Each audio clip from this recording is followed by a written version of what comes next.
நடப்பாண்டில் பருவமழை அதிகமாக பெய்யும் என கணிக்கப்பட்டிருப்பதால் அதற்கேற்ப தேவையான அனைத்து ஏற்பாடுகளையும் செய்திருப்பதாக தமிழக பேரிடர் மேலாண்மைத்துறை அமைச்சர் KKSSR ராமச்சந்திரன் தெரிவித்துள்ளார். சென்னையில் செய்தியாளர்களிடம் பேசிய அவர், நடப்பாண்டில் வடகிழக்கு பருவமழை அதிகமாக பெய்யும் என வானிலை ஆய்வு மையம் கூறியிருப்பதால் அதனை எதிர்கொள்ள தமிழக அரசு தயாராக இருப்பதாக கூறினார்.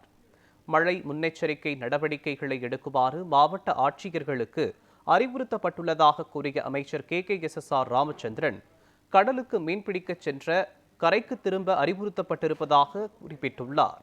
நீர்வளத்துறை பேரிடர் மேலாண்மை துறையுடன் இணைந்து கண்காணிக்க அறிவுறுத்தப்பட்டுள்ளது என்றும், உபரிநீர் திறந்துவிடும் போது அசம்பாவிதம் நடக்காத வண்ணம் முன்னெச்சரிக்கை நடவடிக்கைகள் எடுக்கப்பட்டுள்ளன என்றும் தெரிவித்தார்.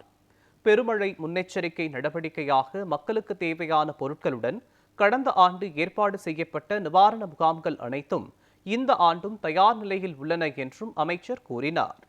நெல் கொள்முதல் இழப்பீடு தொகை வழங்க சேதம் ஏற்பட்ட பகுதிகளில் கணக்கெடுப்பு பணி நடைபெற்று வருகிறது என்றும் அமைச்சர் KKSSR ராமச்சந்திரன் தெரிவித்தார். 1/10/25 24/10/25 வரை மொத்தம் மழை பெய்தனுடைய கணக்கு 21.8 சென்டிமீட்டர் ஆகும். இது இயல்பாக பெய்யக்கூடிய மழையை விட அதிகமாக பெய்திருக்கிறது. எங்கே புயலால் பாதிக்கப்படும் என்று சொல்கிற மாவட்டங்களுக்கு அங்கெங்கே சென்டர்கள், பொதுமக்களை தங்க வைக்கக்கூடிய நிவாரண முகாம்களை நாங்கள் தயாராக வைக்க சொல்லி மாவட்ட ஆட்சித்தலைவருக்கும் சொல்லியிருக்கிறோம்.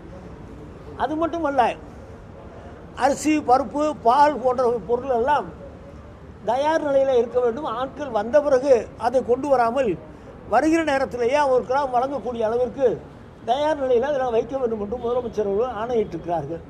அதே போல நெல் கொள்முதல் பணிகளும் முதலமைச்சர் அவர்கள் விரைவுபடுத்தி கொண்டிருக்கிறார்கள். அந்த பணியும் அங்கே இருக்கிற விவசாயிகளுக்கு நஷ்டஈடு வழங்குவதில் விவசாயத்துறை அதிகாரிகளும் வருவாய்த்துறை அதிகாரிகளும் கணக்கெடுத்து கொண்டிருக்கும். அந்த பணம் அந்த மாவட்ட ஆட்சித்தலைவர்கள் கணக்கெடுப்பு முடிந்த உடனே உடனடியாக அந்த பணம் வழங்குவதற்கு வேண்டிய வேலைகளை நாங்கள் செய்ய